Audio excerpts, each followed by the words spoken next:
Electrocast. Hold on to your butts. We are changing the course of history as we see it. That is what Wesley demands. Now this affects Iris. Iris, where are you? What you feel only matters to you. I do not entertain hypotheticals. The world as it is vexing enough. Iris, I have a tip for you. Don't take drugs! Or whatever movies with Wesley and Iris. What up and welcome to Or Whatever Movies. I'm your co-host Iris and I'm here with my besties. On my right, beginning with Rebecca. And then The Sneak. Followed by Kelly. And capping it off, my older brother Wesley. We've reunited the coven for this year's group Halloween episode on 1998's A Woman's Movie. And Kelly Ray's recommendation, Practical Magic. Cute!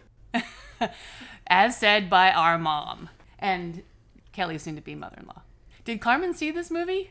I'm sure she saw it at some point, right? She must have, and you should probably have her revisit it, because it's streaming where? HBO Max. And why do you know that? Because we are where? You're at my place. So, for our listening audience, describe the scene for us. So I have black gauze dripping from the ceilings, candles everywhere, a pumpkin patch by the fireplace. The bathroom is also full of candles and potion ingredients. We do have parsley, sage, rosemary, and thyme over there. Just rosemary and lavender. It's all Scarborough Fair up in here. Why? Because you plant lavender for luck and rosemary by your garden gate. This is the centerpiece of Halloween 2024 or whatever movies. And our semi-annual group episode. And Kelly Ray, I have a question for you. Why did you choose this movie? I love this movie. I think it's a super cute witch movie. We do tend to do witch movies when we all get together. We've done The Craft and we've done Hocus Pocus. Their review on Or Whatever Movies or wherever you get podcasts. In true Halloween fashion, everybody's on midnight margaritas. Woo! Many miles to go before we sleep. And we had a near-death experience. Oh, man. That certainly added to the scare factor around here. What happened, Wes? We were all chilling, eating candy. Kelly Ray did a dance, I think, on the way to the bathroom and almost died. The Sneak's house is a shoe-free house, and she has a very slick patch on the floor. I'm saying this is not my fault. I was telling Rebecca that I was in the kitchen at the time of this event, and I saw Kelly Ray, and then I didn't. Because, whoop, she, went down the emergency elevator and was gone, at least from my view. It was the same for me. I was half around the corner from where she was. I saw her head, and then suddenly I saw no head and heard a bunch of gasps and, "Oh, are you okay?" She went down narrowly between the kitchen counter and the coffee table, all corners and edges and pokey things. And missed them all. She was very lucky. It was almost as if she had trained for this moment. It was like an NFL tackle. This is what I do. I fall. I mean, I did cast a safety spell the moment I heard something, so that might have something to do with the happy ending here.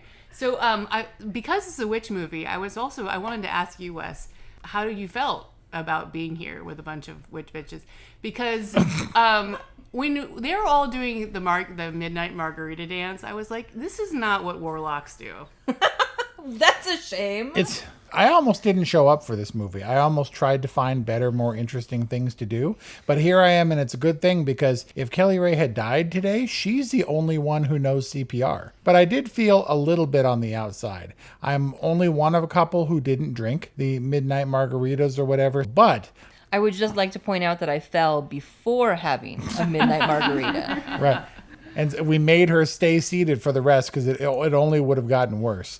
But I was definitely odd man out in this instance. There was a round robin discussion. Everybody at some point discussing a secret tampon stash that happened before the movie. So definitely I was the exception to this witchy rule. Uh-huh. And you were not present for our, what was it, craft discussion? Or Hocus Pocus I think it was discussion? Hocus Pocus. Oh, yeah. I recorded my audio in post. I think having long black hair, you are an honorary witch.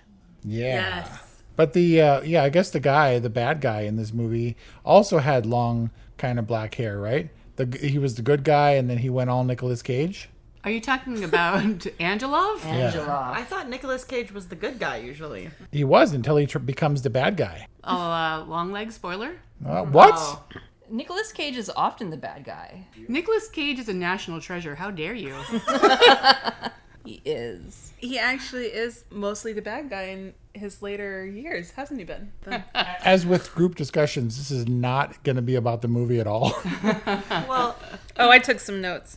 as with popular actors such as Nick Cage, there was also a pretty stacked cast for this movie, no? I Really think in good- really good 1998 cast. terms, yes. Yes. A lot of people. Yes. As soon as I saw Aidan Quinn's name, I was like, 1998. So who is Aidan Quinn? Because he obviously, other than being a hottie, sorry, Wesley, I don't know him. Legends of the Fall, man. Another woman's movie. You know, I don't think I saw that all the way through. Do you know how we know that this is a woman's movie? Obligatory Stevie Nicks appearance. Not in physical form, but she had her Crystal song at the end. Speaking of Stevie Nicks, that was a really good soundtrack. Really good. I forgot how good. That's funny. I was about to say how stupid I thought that song at the very end was. Which one was that? It was called Crystal. It was probably that one. And I was wondering, is it really crystalline? What did they say, crystalline? I was like, I thought it was crystalline.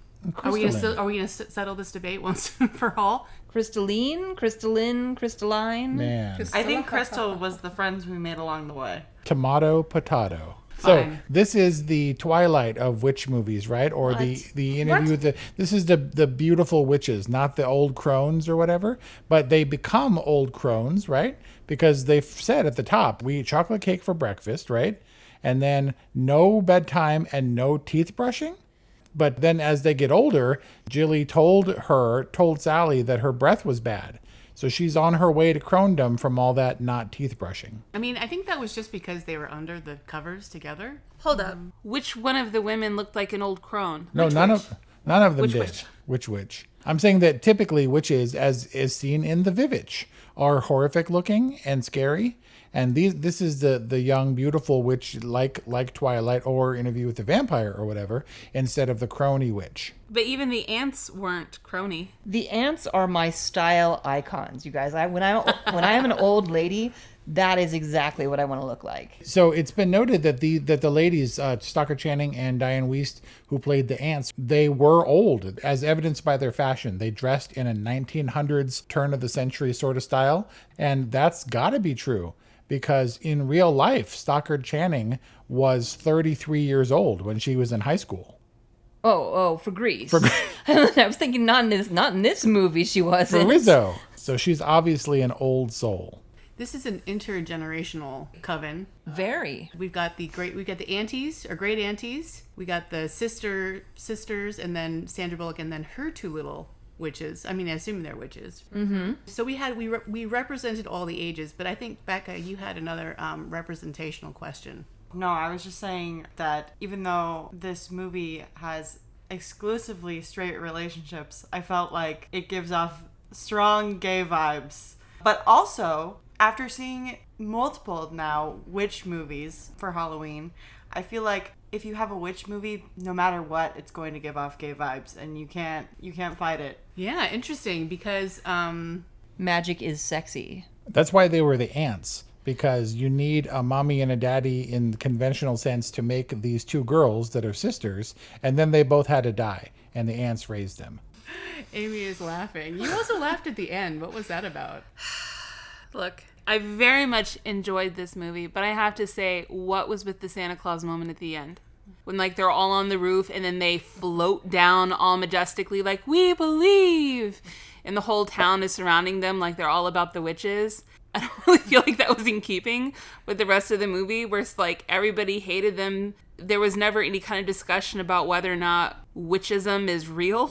Well, once you get That was very weird. Once you get the PTA, the head of the PTA on board, like, doesn't the whole town follow suit? Yep, you activate the phone tree and then everybody's friends. That's the thing, though. There was nothing before I was surprised they even showed up, because there was nothing prior to activating the phone tree to make them actually like the sisters. The phone tree is sacred. If someone starts the phone tree, you have to respond. This is sacred. I feel like this is very in 98 it was okay to just skip past things entirely and then you're just meant to believe whatever they're showing you on screen, which is very different today. So it's hard for me to kind of watch it and not be like, wait, where was the buildup? And then I have to remind myself, well, but this was made in 98 when that wasn't required for audiences and now we do require it. But I felt the same way, like suddenly all of these things just happen and it feels like there are all these gaps in the timeline. But again, I'm watching it for the first time now. And that's the way movies were made in 98. So I can't really hold it to that standard. Also, it must be said, romantic comedy through and through. But you guys unlocked this discussion. Now we have to talk about the wonkiness of the powers. Jilly can snap that chick in the face with a ruler or whatever it was in the classroom, but she can't get away from Jiminy or whatever. Jimmy. I was really waiting for a display of power moment. I mean, they do the circle and they exercise, I guess, Jimmy from Jilly.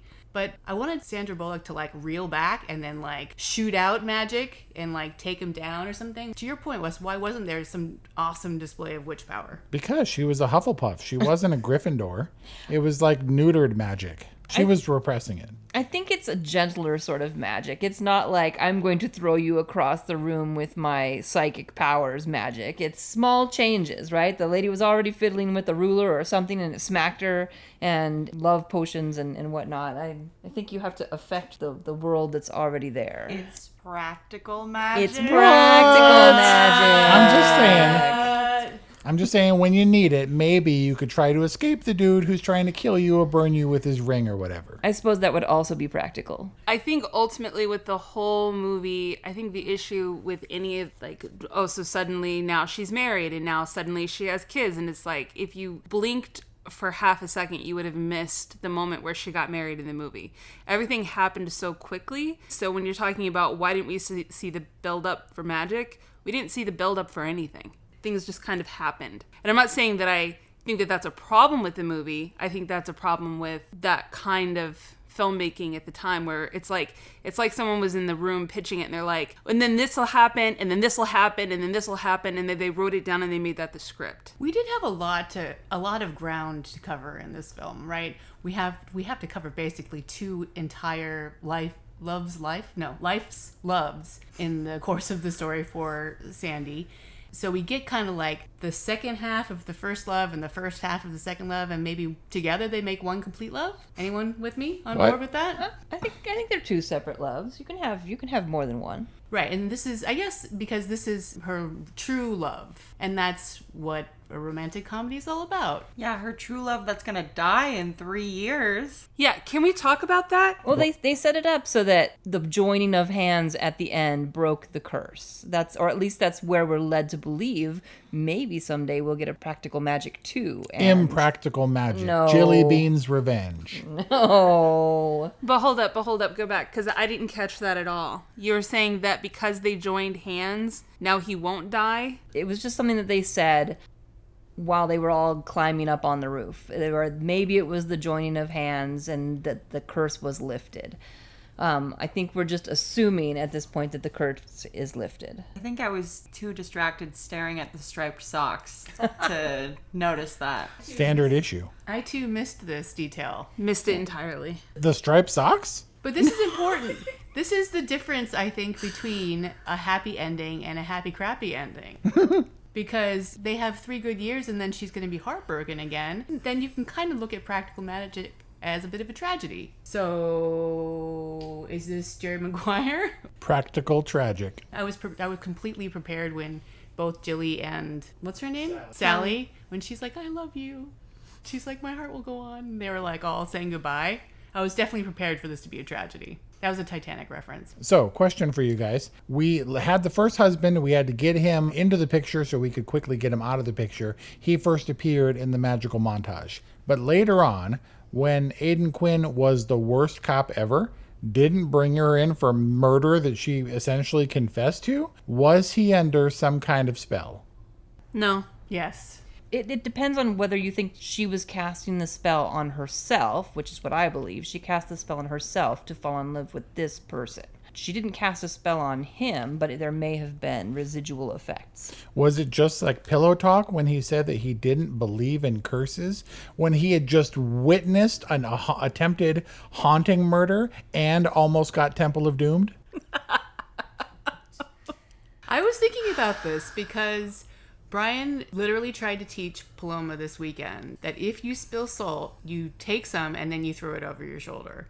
And then I butt in and I was like, we don't teach them superstitions. And then I was like, Mommy's not superstitious. And then I was thinking, well, isn't it kind of the same thing? Like, to say that you don't believe in a curse is just your way of managing the unknown forces of the universe just as much as it does to believe in a curse or a superstition. Is Aidan Quinn's investigator really making a difference to say that he doesn't believe in a curse? Life is hard, but finding a really great podcast makes the days go by so much easier. Hi, my name is Blue Telusma. I'm a writer, an emotional intelligence coach, and the host of Humanize with Blue Telusma, a podcast where we believe that when you humanize everyone in the room, a great conversation is almost guaranteed.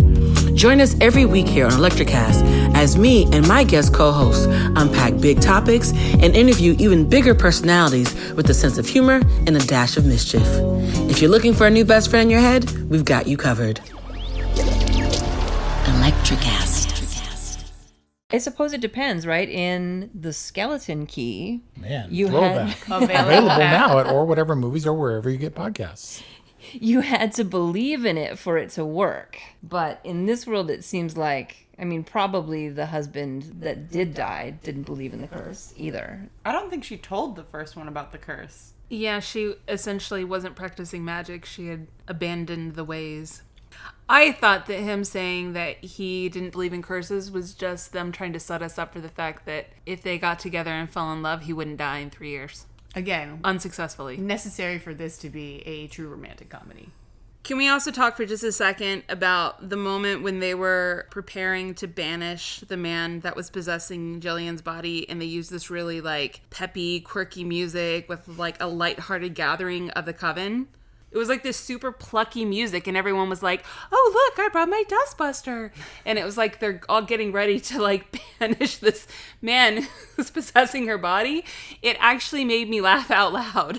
Yeah, I think if I was one of those ladies coming into that house and I saw Jillian like writhing on the floor in pain, I would have been like, nope, out. I'm right? out. This is a fun witch movie, The Sneak. Stop trying to bring it down. They have dance parties and midnight margaritas, and then they murder men. It definitely had PTA potluck vibes. I'm definitely going to give you that. And then they just abandoned margarita in favor of hardcore shots. If you've got a whole bottle of tequila left, what else are you going to do with it? Well, if it just shows up on the porch magically. I think you're conflating midnight margaritas with the exorcism. Don't margaritas have tequila? Oh. Those were two different moments in the movie. Man. Right. Okay. I do have a question about the midnight margaritas. Were they being unkindly honest with each other because of the margaritas? Or because of the alcohol that was left on the porch somehow by the man who was only a spirit? What was making them act that way toward each other? Was it the margaritas or the alcohol that was left on the porch? I think it was something to do with Jimmy. I think because after they said something or other, it flashed to like a shot of the margarita, of the tequila bottle. I felt like that was actually a really good suspense scene. Yes. It's all happy, happy, happy. And then suddenly, it's deep suspense at random. It did change very much. This movie, it turned into a supernatural ghost-style murder mystery cop movie for a second there. I preferred that tone. I would have liked a little bit more of that tone. It's true. When Jimmy and Aidan Quinn had their little standoff, I felt like that's when practical magic hit its stride. Yeah. Their showdown really didn't pay off, but I think that's when it really went. I wanted more of that. In your guys' opinion, was there a commentary on either sister? Sally does the right thing, so to speak, whereas Jilly Bean was a little bit more wild, unconventional. She brought them into these bad circumstances where they ended up killing her boyfriend. But then she, I guess in a way, got the rougher end of the deal, right? Sally got two bros, and Jillian Jilly Bean Jilly Bean got 2 bruises for her trouble. 3 if you count when she fell on her ass like Kelly Ray, when she bounced off the force field trying to get out of the circle or whatever. But she got clocked in the beak twice, maybe not in the beak, but in the face. And she got all the violence and caused all the trouble. Was there commentary on which one of the witches living a better life? I think there was not commentary on that. I think they were 2 different sisters. They had 2 different ways of living. Jillian was open with her heart. She was not going to have any trouble finding another man, and hopefully one that treats her better this time. But Sally couldn't open her heart because she was so afraid of the curse. I think that we don't need to worry about Jillian, and we had to see Sally in the right place. My judgment of the sisters was a little bit more aligned with their proclaimed judgment of each other in the movie, that Sally just wanted to fit in and try and be normal, even though she wasn't, and that Jilly was kind of selfishly pursuing love, not for the relational in it, but for what it gave to her or how it made her feel. You know, she was cast more as a selfish character, and they're both very different, and they're both kind of living out those archetypes. I guess the point was that their love transcended that, and that they were hopefully both in a better place to give and receive love after all of these shenanigans. Are there any other life lessons that we derived from practical magic?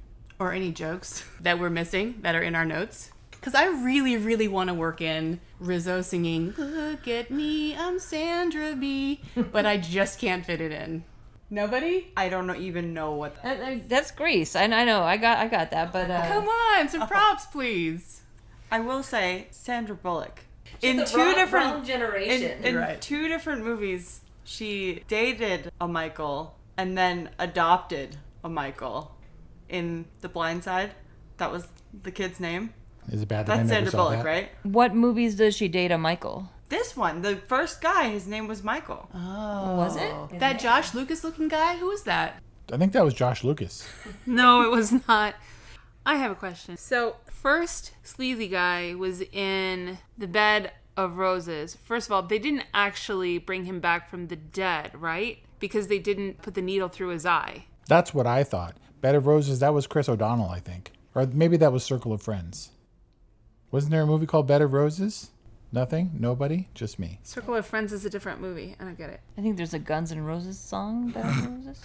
I do think that you're right, Kelly. I think it's a Guns N' Roses Yeah, song. no, Bed of Roses is that other movie that I get the Aidan Quinn looking guy mixed up with. He might have been in that. So, creepy guy was in the roses, and then suddenly he was a spirit that was inside Jilly, and then so I'm missing it since they never actually brought him back to life. How did he get connected to her body? I think it was an unfinished job, maybe because they didn't put the needles in his eyes. It went wrong, and so he could take this incorporeal form, and the rules were kind of wonky. All by that. So then did he possess her and she didn't realize it, and that's how the tequila got on the porch? No, I think that was part of the haunting. So that I think that maybe ghosts in this world can just bring you bottles of tequila. Man.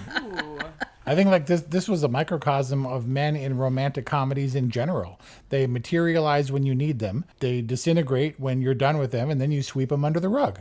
Or With- out back porch. Out With the garden gate. A giant group of women who are clearly ineffective in how they're sweeping. It was like stage sweeping. They weren't really sweeping anything. They weren't. They were sweeping CGI dust. But it was a great tie-in of the witch's broom, though, wasn't it? Like witch's brooms, broom. and then having to sweep out the ashes of evil. Sure. I must admit, being the sole dude in this operation, and I came into this movie with much trepidation, and I know that I've seen this movie before because Kelly Ray said that these are her old woman style icons, and I would have been like, spoiler, if I hadn't seen this movie. I know I'd seen it before, didn't remember anything about it, and was surprised by how entertaining it was. It wasn't slow, it got dark, it got crazy for a little bit, it was fun, it was creative in a way that I didn't expect. And do you know what I learned from this movie? That it's not a lesson or anything. Iris, who directed this movie? I did see the name, but I didn't recognize it. Griffin Dunn, who recently appeared on Only Murders in the Building and who starred in as the Meatloaf, Jack, in An American Werewolf in London. Griffin Dunn, people. horror legend. The friend who got 8. Yes. I didn't mean to call you Meatloaf, Jack. So you're saying that practical magic has got some real credibility here. Horror cred. And as such, my official rating for this movie, if I may start this off, is convivial. Way more fun than I remembered having at Practical Magic. I had fun. I enjoyed it. So these are your options, peoples. You've got convivial. You've got whatever. You've got good or boring, which is an amalgamation of both Wes's and my rating system. You're not allowing for totally? Well, I mean, there's totally a note too, but I think we're going to stick with above and below the line for simplicity's sake, because this is already getting really complicated. All right, so starting on my right, Rebecca. So what do we remember what Rebecca chose as her rating last time? I think I either chose out of 30 stars. 30 stars? All right. Let's keep it real simple. You got convivial or you've got whatever. Becca? Wait, that's... Or you've got good, right? It was convivial, good, whatever. So convivial is all right? That's the translation here. Convivial is friendly, lively, and enjoyable. Woo! I mean, we knew the definition, the sneak. We just didn't know what Wesley's rating was. I didn't know what the definition was. I liked the clarification. Thank you. Ouch. Fine. All right. The sneak, you're up. It was convivial. Yeah. I mean, what's there to hate? And really, is it worth it to hate on Practical Magic? This is a light-hearted, fun Halloween movie. And the perfect complement to the programming at Or Whatever Movies, Halloween 2024. Kelly? I will also give it a convivial. Any asterisks? There may have been a time when this movie was a totally for me. I think it still holds up. I'm just not... It doesn't have a love spell on me. Man. But it seems like across the board, convivials, that makes it a sweep. I don't think a sweep. That's pretty good, though. Aw. Rebecca? I will also give it a convivial, and for those of you who have been keeping track of the Rebecca ratings, a 24 out of 30 stars. Good job for an old-ass movie. How old? 1998? 1998. Man. 2 years before Rebecca was born. Over a quarter of a century. Practical Magic, people. And that's our discussion on Practical Magic from 1998, available on HBO Max. And 4 other years of Halloween programming at orwhatevermovies.com or wherever you get podcasts. If you want to get in touch with us, you use these contact methods. Wes? orwhatevermovies@gmail.com. 818-834-0574. 818-835-0473. 76. What? Maybe you should have said it. Or whatevermovies@gmail.com. Thank you for listening. Happy Halloween, and we'll see you next time. Say goodbye, everyone. Bye. Goodbye, everyone. I think we should all say how convivial. Count us in. All right, cue us. Oh, okay. How convivial! Dreaming of the perfect event or longing for a clutter-free space? I'm Stephanie with I'm with Steph, where your vision becomes a reality. From magical weddings to transformative home organizing, we bring you expertise and passion to every project. Whether you're planning a grand celebration or seeking peace through organization, we tailor our services to meet your unique needs. I'm with Steph. To explore our services and connect with me directly, visit I'mWithSteph.com. Mention ElectraCast for a 20% discount. Hey, heard you like podcasts? Well, check out Dollar Bets. 2 sports guys with faces for radio, betting live money against each other on air. That's Dollar Bets with a Z. Find us on the Winner's Edge. ElectraCast.